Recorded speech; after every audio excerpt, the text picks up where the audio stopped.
Hey everyone, welcome to Simply Beautiful Sourdough. Today we're going to be doing an easy but still impressive looking score on this Batard.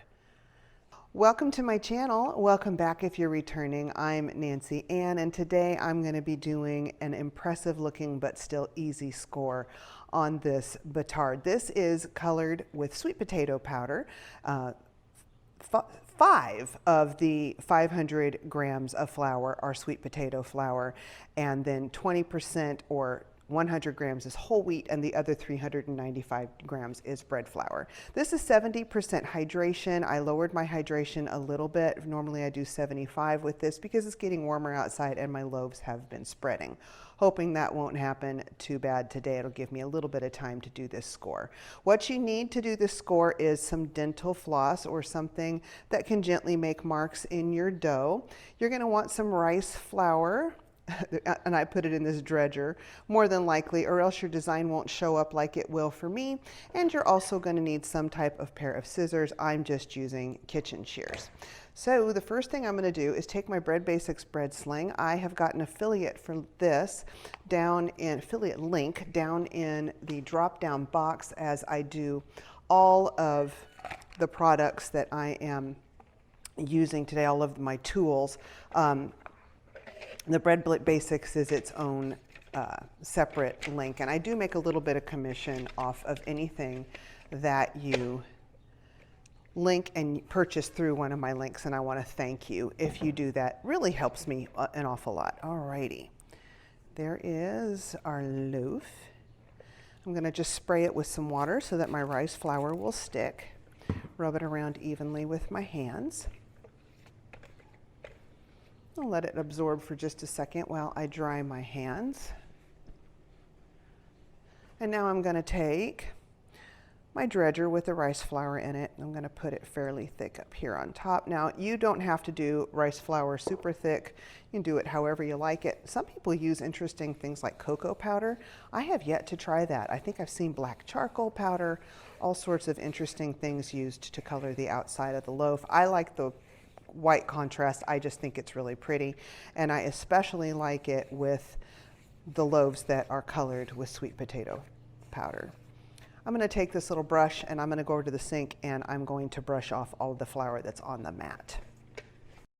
Now I'm going to take my dental floss and I'm going to make little marks going across the dough. I'm going to start with the center one to make sure that my first row is as much in the middle as I can get it, or where I think it's pleasingly placed.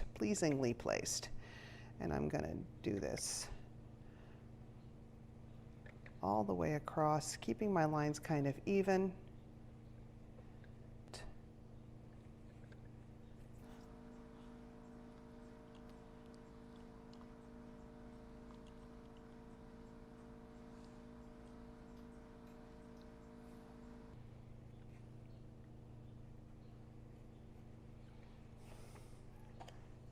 And now I'm going to take my UFO lom and I'm going to make a line along each one of these marks I just made with my dental floss.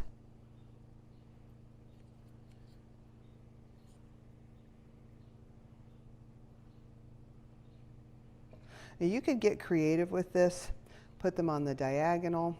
I'm noticing mine aren't ridiculously straight. I've said before, I don't have the most steady hand.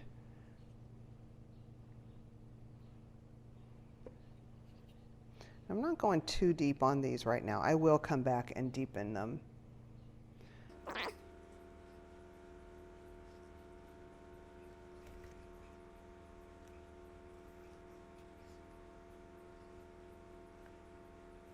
I call these that have the lines going across the narrower part of the loaves roly-poly loaves, because they remind me of a roly-poly or a sow bug, whatever you want to call it. Also, you want to, whoop, that one was a little too narrow. Oh well, we're going to roll with it. You want to make sure that you have a pretty sharp blade whenever you do any decorative scoring like this. This is only my second loaf to score with this. I've done it with not quite so sharp blades before, and you just don't get as good a result. Your lines aren't as crisp. Usually about 4 loaves, maybe 5 if they aren't too complicated, and that's where it kind of tops out. And then I replace my blade, or in this case, I flip the blade around so that the end I used is on the inside. So now I'm going to take my scissors and I'm going to start in with the middle, and I'm going to go just do a nice deep cut coming towards me, with my hand coming towards me, to make sure they're kind of doing little points going towards me. And I'm going to whoop, I went my lom, come over to the other side and do the same thing, flipping it around so that they're alternating every other one. I try to get these fairly even. Sometimes I don't get it quite. And now this one. Simple as this score is, if I talk too much when I'm doing it, I will mess it up. I'll go the wrong direction. Now we're going to do the same thing from the other side to make sure that we're alternating.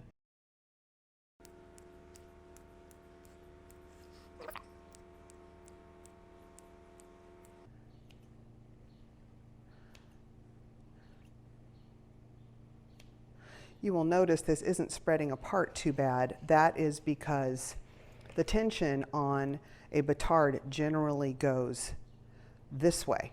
So since the least amount of tension is this direction, the lines aren't pulling against the strongest tension. And now my last 2.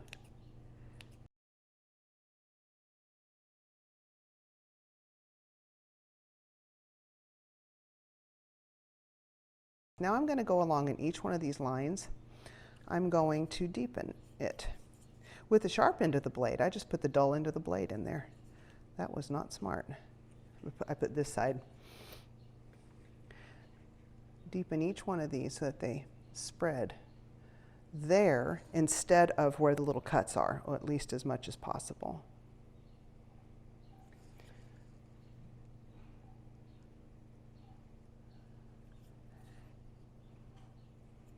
And please comment down below. I love when people comment.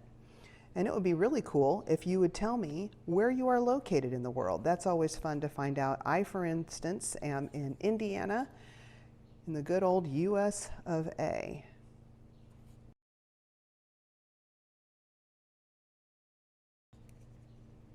I'm happy with how well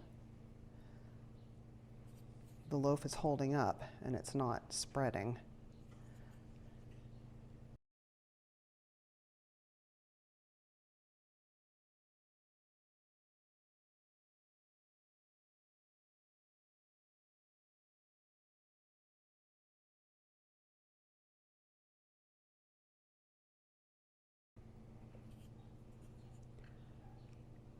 Okay, she's going to go into a covered Dutch oven, heated to 500 in my oven, and then I'm going to turn the heat down to 425 once this goes inside that Dutch oven, and I will bake it for 40 minutes. We will be back with the Dutch oven reveal. Let's get a look at our loaf and see how it did in the oven. Little puff of steam here. There we go. Oh, now that's interesting. So it hasn't done this really before, where the solid ones are, it's tighter, and then it expands more where the cuts are. But still, pretty cool looking loaf. So this is going to go back in the oven. Great oven spring, by the way. I don't know if you saw that. This is going to go, that's a better looking side. Let's look at that. There we go. This is going to go back in the oven for another 15 minutes uncovered, and then I will be back to show you the final bake. Well, here is our roly-poly loaf. I think this turned out really nice. It did break right there. Probably could have got the functional scoring a little bit deeper, but note that it did do it in the direction of the tension of the loaf like I was talking about when I was scoring. Overall, I'm very happy with this. This is a pretty easy score. Takes a little bit of time because of the repetition, but on a level of 1 to 5, I would probably give this a 2. when it comes to difficulty. And I want to thank you very much for watching this video. Stick around to the end. I think we're going to have some bloopers. And if you found this helpful, enjoyable, informative, I would really appreciate it if you would hit the like button and subscribe if you like different types of scoring videos and other types of sourdough videos occasionally thrown in. Be sure and comment down below. I love interacting with you guys. Thanks so much for watching. I hope you have a terrific day.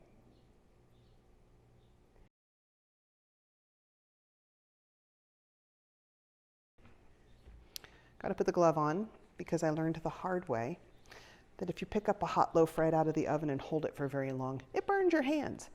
Another handy tip, picking up a hot cast iron Dutch oven straight out of the oven, that burns your hands too. Learned that the hard way. Okay, roll them.